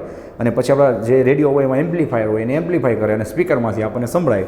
વળી તમે ટ્રાય કરજો કે ફ્રીક્વન્સી તમે થોડીક વધારશો ને, એટલે કે 92.3 છે દેખાય, એમાંથી 92.4 કરશો, 5, 6 કરશો ને, એટલે પાછું જોજો તમને ધીમે ધીમે છે ને નોઇઝ આવવા મળશે. જોજો ધીમે ધીમે સંભળાવવાનું ઓછું થશે, એમાં નોઇઝ વધી જશે. અને જેવા તમે અમુક રેન્જ કરતા એટલે કે ઓમેગા 2 કરતાં બહાર જશો ને પછી તમને કાંઈ નહીં સંભળાય, ખાલી નોઇઝ આવશે, બરાબર છે. તમને સોંગ બહુ કાંઈ સંભળાશે નહીં, જોઈ લેજો. તો આ રીતે શું કરે એ કામ કરે, એટલે કે આટલા એરિયામાં શું કરે કામ કરે, એમાં હાઈએસ્ટ કામ ક્યાં કરે, રેઝોનન્સમાં કરે, ખ્યાલ આવે છે. તો આ રીતે આ વસ્તુ કામ કરે છે. આખા ચેપ્ટરમાં સૌથી માથાકૂટવાળી કોઈ વસ્તુ હોય ને તો આજે એને મેં તમને સૌથી ઇઝી કરીને આપી છે, બરાબર. તમે અનુભવ થયો જઈ શકે. આ ચેપ્ટરમાં સૌથી માથાકૂટવાળી કે ન સમજાતી કોઈ વસ્તુ હોય તો આજે આપણે આખો કોન્સેપ્ટ ભણીને આજના લેક્ચરમાં એ હોય છે, બરાબર. જે મેં તમને આખું પ્રેક્ટિકલી સમજાવ્યું કે આ રીતે શું કરશે, એ કામ કરશે. એટલા માટે આપણે હાફ પાવર લઈએ છીએ. હાફ પાવર કરતાં વધારે પાવર હશે ત્યારે તમારી ડિવાઇસ એ કામ કરવાનું સ્ટાર્ટ કરે છે. તો મોબાઈલથી લઈને જ્યાં જ્યાં આપણે ફ્રીક્વન્સીની વાત કરી છે ત્યાં ત્યાં તમે આ કન્સેપ્ટ લગાડી શકો. પછી 11th સ્ટાન્ડર્ડમાં આ જ કન્સેપ્ટ છે એ તમને ઓલા હિંચકા માટે અને રેઝોનન્સના એક્ઝામ્પલ માટે પણ આપેલો છે, તમે ચેક કરી લેજો, ખ્યાલ આવે છે. તો આ રીતે શું કરશે, આ કામ કરશે. સેમ હવે સમજાણું. તો આ બધી રેન્જ છે ને થોડી થોડી દૂર હોય. જો આ બધી રેન્જ કેવી હોય જોયું તમે, થોડી થોડી દૂર હોય છે, ખ્યાલ આવે છે ભાઈ. 93.5 છે એ કોઈ દી આના સાથે કેચઅપ નહીં થાય, એટલે રેઝોનન્સ થશે જ નહીં. હવે સમજાણું. એટલા માટે ક્યારે પણ તમને આનું સોંગ છે આમાં સમજાશે નહીં, આનું સોંગ જે તમને કોઈ દી આમાં સંભળાય નહીં, કારણ કે બધાની રેન્જ અલગ છે. તમે આની રેન્જમાં જાશો તો શું થશે, ત્યાં રેઝોનન્સ થશે અને એનું સોંગ તમને સંભળાશે. તો આ રીતે શું કરે છે ભાઈ, આખી વસ્તુ કામ કરે છે, જેને આપણે કહીએ છીએ ક્વોલિટી ફેક્ટર, શાર્પનેસ અને બેન્ડવિથ અથવા તો બેન્ડવિથ ઓફ કર્વ. પાકું છે. ચલો આને આખું તમે નોટ ડાઉન કરી લેજો, રેડી. અને હજી આપણે છેલ્લી વાત કરી, આ નોટ ડાઉન કરી લો એટલે આની અંદર પછી આપણે આગળ વધશું, બરાબર છે. હજી એક તમારે ઇક્વેશન યાદ રાખવું હોય, the equation between omega 0 in omega 1 omega 2, તો તમને મળશે omega 0 is equal two under route omega 1 into omega 2. Omega 1 omega 2 કોણ દે આપણને ખબર જ છે, રેઝોનન્સ એની હાફ પાવર ફ્રીક્વન્સીઝ છે ને, અપર અને લોઅર, એમાંથી તમારે રેઝોનન્ટ ફ્રીક્વન્સી જોતી હોય તો આ એની શોર્ટકટ છે, બરાબર છે. આ જનરલી અમુક રેફરન્સ બુકમાં હશે, આ નેટ ઉપરથી લીધેલી છે, તો તમને શું છે કે ખાલી એકવાર જોઈને ગયા હોય તો કદાચ કાંઈ એની લગતું પૂછાય તો વાંધો ન આવે, સમજાય છે ભાઈ. તો આટલો તમને આઈડિયા છે એ આના વિશે હોવો જોઈએ. ચલો આને નોટ ડાઉન કરી લો, પછી આપણે નેક્સ્ટ કન્સેપ્ટની વાત કરી. રેડી?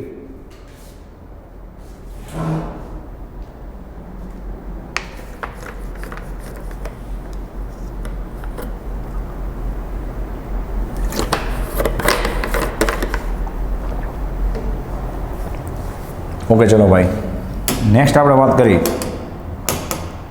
નેક્સ્ટ ટોપિકની.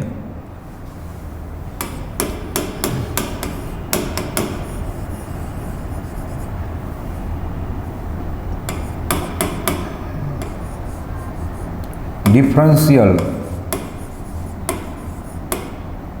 ઇક્વેશન ઓફ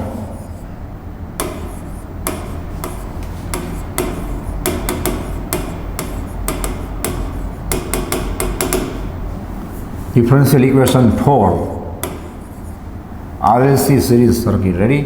ચલો જુઓ, આરએલસી સિરીઝ સર્કિટ દર વખતે જેમ આપણે ડ્રો કરી નાખી ફટાફટ.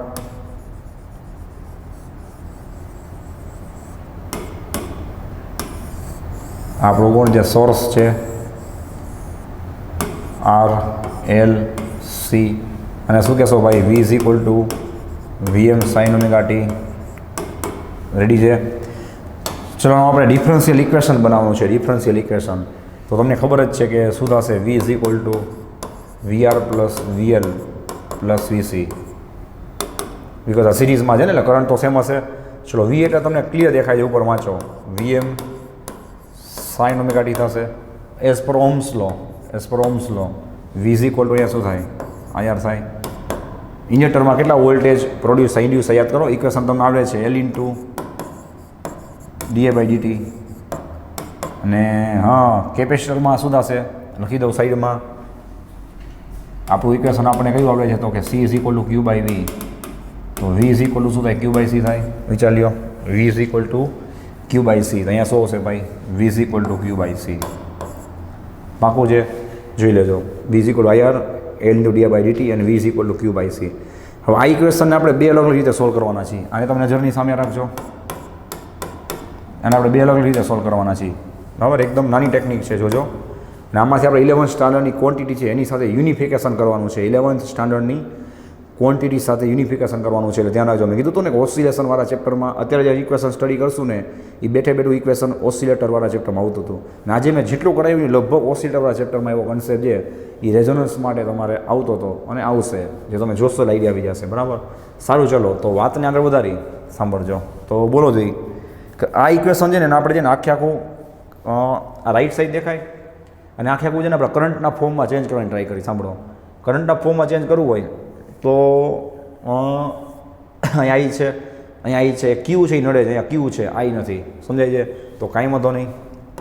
બોલો જી, આઈ ઇઝ ઇક્વલ ટુ શું થાય, ડીક્યુ બાય ડીટી થાય. વિચાર લ્યો, I is equal to DQ by DT થાય. સો ડીક્યુને સબ્જેક્ટ બનાવો તો શું થાય, આઈ ઇન્ટુ ડીટી થાય. સમજાય? બે બાજુ ઇન્ટિગ્રેશન લઈ લ્યો, ઇન અંડર રૂટ ડીક્યુ, અહીંયા શું થશે, ઇન્ટિગ્રેશન આઈ ઇન્ટુ ડીટી થાય. અને ડીક્યુનું ઇન્ટિગ્રેશન શું થાય, ટોટલ ક્યુ થાય. Q is equal to integration I into DT. ખ્યાલ આવ્યો?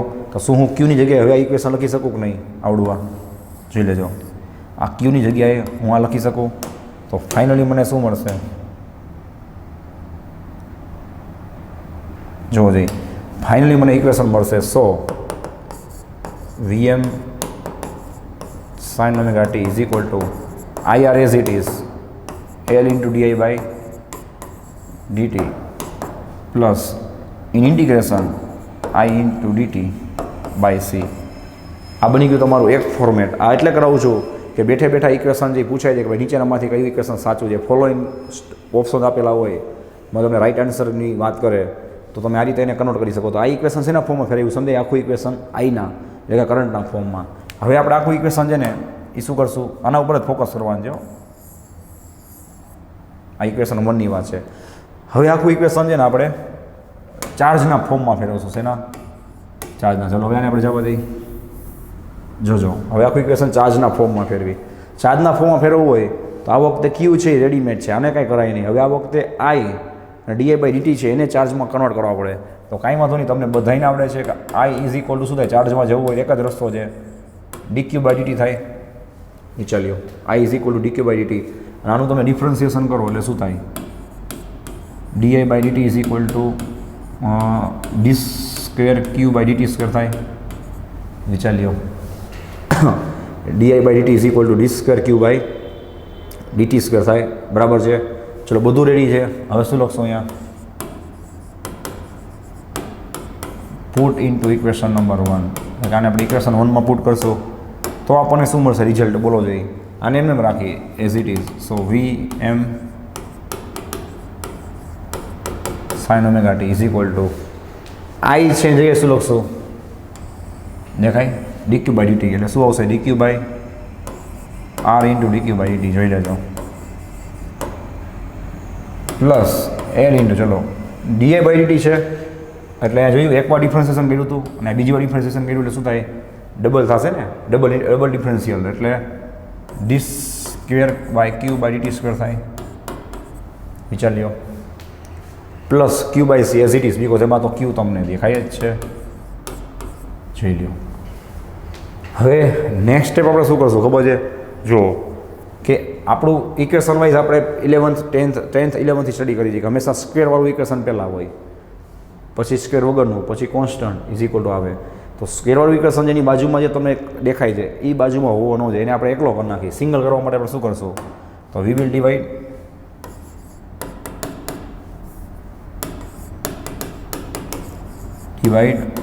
બોથ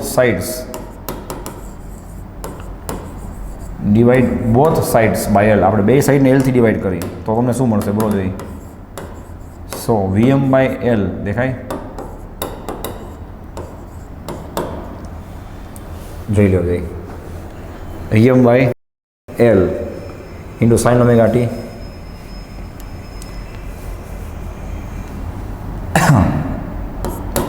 ઇઝ ઇક્વલ ટુ ચલો r એઝ ઇટ ઇઝ. હા r/l આવે ને બે ડિવાઈડ કરો તો r/l ઇન્ટુ dq/dt પ્લસ આમાં એલથી ડિવાઈડ કરો એટલે l કટ થઈ ગયા. 100 હશે d2q/dt² પ્લસ અહીંયા એલથી ડિવાઈડ કરો એટલે q/lc થાય. વિચાર લો શાંતિથી. બે બાજુ એલથી ડિવાઈડ કર્યા. શું કામ કર્યાનું રીઝન આપ્યું મેં? d2q/dt² એકલું કરવા માટે. અને બીજું રીઝન છે એ તો બહુ મોટું છે, હમણાં તમને મળવાનું જ છે. બરાબર? આવી ગયું તમારું ફાઇનલ ઇક્વેશન. આને નોટ ડાઉન કરી લો કારણ કે આ ઇક્વેશનમાંથી આપણે નેક્સ્ટ કન્સેપ્ટ હમણાં ચાલુ કરી છીએ. બરાબર? આને પહેલાં નોટ ડાઉન કરી લો જોઈએ. રેડી છે? ચલો હવે શું થશે જોવો જોઈએ. ઓકે, આ ઇક્વેશનને નજરની સામે રાખવાનું છે. ચલો આ ઇક્વેશનને અપડેટ કરું છું. જોજો Vm/l into sin ωt is equal two, અને વ્યવસ્થિત અરેન્જ કરી નાખી. બરાબર છે? અને વ્યવસ્થિત અરેન્જ કરી નાખી d2q/dt².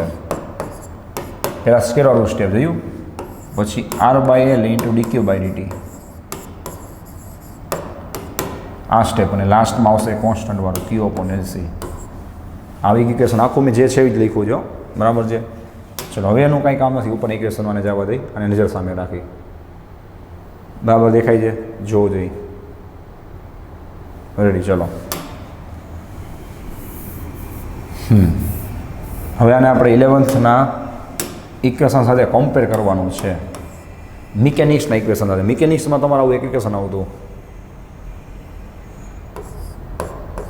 બરાબર છે? f0/m into sin ωt is equal two d2y/dt². તો તમે લખી શકો d2x/dt² લખો તોય ચાલે, plus b/m into dy/dt plus 1/k into ky/m અથવા kx/m. એક્સના ફોર્મમાં લખો તો એ થાય. રેડી છે. અથવા કે બાય એમ ઇન્ટુ વાય આમ લખી નાખી વ્યવસ્થિત લાગે, પ્લસ કે બાય એમ ઇન્ટુ વાય. જોઈ લેજો આખું ઇક્વેશન બની ગયું, બરાબર છે. તો હવે આને તમારે યુનિફિકેશન કરવાનું છે. યુનિફિકેશન કઈ રીતે તમને કહેતો જાઉં, બરાબર, લખું જ છું અહીંયા. જુઓ હવે આખું લખી આપું છું, મસ્ત રીતે જોતા જાજો. જે કામ, બરાબર, તમે જોઈ શકો છો, જે કામ અહીંયા વોલ્ટેજ કરે છે એ કામ અહીંયા કોણ કરે છે, આપણો F0. રેડી છે. આને આપણે કહીએ છીએ 11th તમે ચેક કરવું કરી લેજો, પીરિયોડિક ફોર્સ. જોઈ લેજો તમે, એમાં પીરિયોડિક ફોર્સ લખ્યું છે, બરાબર. ને આમાં એ છે ને વોલ્ટેજ છે એ સુધી પીરિયોડિક જ છે ને. એસીની અંદર શું હમણાં વોલ્ટેજ આમ પીરિયોડિકલી ચેન્જ થાય જ છે કે નહીં. પછી જે કામ એલ કરે, ચલો આ તો તમને પહેલેથી ખબર છે ભાઈ. જે કામ આપણું ઇન્ડક્ટન્સ કરે છે, યાદ કરો, આપણે યાર ઇન્ડક્ટન્સ કરાવ્યું હતું ચેપ્ટર 6માં, તે લખાયું હતું ને કે આ ક્વોન્ટિટી જે માસ એટલે કે એના ઇનર્શિયા, યાદ છે, મોમેન્ટ ઓફ ઇનર્શિયા તો માસ સાથે એનાલોગસ છે. આમાં પાછું એકવાર પ્રૂફ થઈ ગયું, જોયું કે એલ છે એ જોવો જોઈએ માસ સાથે શું એનાલોગસ છે. એ જ કામ આપણે 11th કોણ કરે તો કે માસ નામની ક્વોન્ટિટી કરે. હે, પછી નેક્સ્ટ જે કામ અહીંયા ચાર્જ ક્યુ કરે, જોઈ લેજો. એ જ કામ અહીંયા કોણ કરે, આપણું વાય એટલે કે ડિસ્પ્લેસમેન્ટ કરે. આ બધું એમસીક્યુમાં કામ આવશે ભાઈ. પછી જે કામ ડીટી સ્ક્વેર ફેમસ છે આર, ઓકે, રેઝિસ્ટન્સ કરશે, રેઝિસ્ટન્સ. એ કામ અહીંયા કોણ કરશે, બી કરશે. બીને આપણે શું કહી દઈએ, ડેમ્પિંગ કોન્સ્ટન્ટ કહીએ ને. ડેમ્પિંગ કોન્સ્ટન્ટ એટલે એક જાતનો રેઝિસ્ટન્સ જ થયો ને ભાઈ. હવે જે ડેમ્પિંગ કરે છે, ડેમ્પિંગ મતલબ એના ઓસિલેશન એને ધીમા કરે છે, સ્લો કરે છે. ચલો આરની વાત આવી ગઈ, એલની વાત આવી ગઈ, ડીક્યુ બાય ડીટી પાછું આવી ગયું, બરાબર. હા, ડીક્યુ બાય ડીટી લખી દઉં કે જે કામ અહીંયા ડીક્યુ બાય ડીટી એટલે કે શું થાય બોલો, ઇઝ ઇક્વલ ટુ કરંટ થાય ને ભાઈ. તો એવી રીતના તમે ક્યુની જગ્યાએ ડી વાય બાય ડીટી લખો. ક્યુ એટલે મેં શું કીધું, ડિસ્પ્લેસમેન્ટ વાય થાય, કંઈ દેખાય છે તમને. હે, તો તમને શું મળે એકચ્યુઅલમાં, એની વેલોસિટી મળે વી, ખ્યાલ આવે. અને ક્યુ આવી ગઈ, ચલો એક સી બાકી છે, વિચારીને કામ કરજો. આમાં સી નીચે છે, આમાં કે ઉપર છે, મતલબ કે જે કામ અહીંયા 1/c કરે. 1/c કોણ છે, તો કે રેસિપ્રોકલ ઓફ કેપેસિટન્સ. એ કામ ક્યાં કોણ કરે ભાઈ, કે કરે છે. કે ઉપર જો ન્યુમરેટરમાં ચેક કરી લેજો, જેને આપણે કહીએ ફોર્સ કોન્સ્ટન્ટ અથવા સ્પ્રિંગ કોન્સ્ટન્ટ. ખ્યાલ આવે. તો બે કેટલું મળતું આવે છે 11th અને 12thનું. મેં કીધું હતું ને કે બધું મેચિંગ થશે, બરાબર. તો આ રીતે શું કરે છે, કામ કરે છે, બરાબર. પછી હજી એક તમારે આના ઉપરથી બનાવવું હોય ને ભાઈ, હજી એક આના ઉપરથી બનાવવું હોય તો એંગ્યુલર ફ્રીક્વન્સી છે, બોલો, એંગ્યુલર ફ્રીક્વન્સીનું ઇક્વેશન શું હતું યાદ કરો. ω0 ઇઝ ઇક્વલ ટુ 1/√LC હતું. હે, તો અહીંયા શું થશે,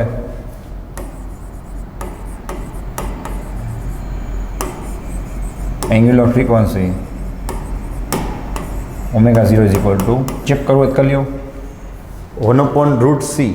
ક્યાંય ગયું, આનું 1/√C લ્યો, રૂટ કે થાય, અને એલ એટલે શું થાય, રૂટ એલ એટલે આવી રહ્યો, એલની જગ્યાએ એમ, રૂટ એમ થાય, તમને મળશે √k/m. તો તમે જોઈ લેજો, ત્યાં આપણે આ ઇક્વેશન લખતા 11th બરાબર છે. તો આટલી ક્વોન્ટિટી શું થાય ભાઈ, અહીંયા યુનિફિકેશન કરી શકાય. ચલો આને નોટ ડાઉન કરી લ્યો જોઈએ. ઓકે, ચલો કમ્પ્લીટ. તો ભાઈ નેક્સ્ટ વિડીયો લેક્ચરમાં આપણે લોકો અહીંયાથી આગળ વસ્તુ કન્ટિન્યુ કરી અને લાસ્ટ તમારા ચેપ્ટરની થિયોરી એટલે કે એલસી ઓસિલેશન્સ છે એને કમ્પ્લીટ કરશું, બરાબર. એલસી ઓસિલેશન્સ છો એને પણ આપણે બહુ ડિટેલમાં સ્ટડી કરશું. એમાં પણ યુનિફિકેશન આવશે 11th ચેપ્ટરનું, યાદ રાખજો, 11th સ્ટાન્ડર્ડનું, સોરી, ઓસિલેશનવાળું. સ્પ્રિંગની એની બધી વાત આવશે, એટલે કે સ્પ્રિંગના ઓસિલેશન્સને આપણે એલસી ઓસિલેશન સાથે કમ્પેર કરશું, બરાબર છે. આને ખાસ રીડ કરી લેજો. આમાં કંઈ ડાઉટ હોય, કન્ફ્યુઝન હોય, કંઈ નવો વિચાર આવે તો ખાસ શેર કરજો, ઇન્ફોર્મ કરજો, બરાબર છે. નેક્સ્ટ લેક્ચરમાં આપણે આ ચેપ્ટરની લાસ્ટ થિયોરી છે એલસી ઓસિલેશનની કમ્પ્લીટ કરશું, બરાબર છે. અમુક બુકમાં તમને ખબર છે કે ટ્રાન્સફોર્મર જે અહીંયા લાસ્ટ થિયોરી તરીકે આપેલો છે, બટ આપણે ટ્રાન્સફોર્મર જે ઈએમઆઈવાળા ચેપ્ટરમાં ઓલરેડી કમ્પ્લીટ કરેલો છે વિથ એના એમસીક્યુ સોલ્યુશન, બરાબર છે. એટલે અહીંયા ટ્રાન્સફોર્મર આ ચેપ્ટરમાં કવર નહીં થાય, ઓલરેડી આપણે ચેપ્ટર 6માં આવેલો છે, રેડી. અને રેફરન્સ બુકમાં પણ તમને ચેપ્ટર 6માં જ આપેલો હશે અમુક.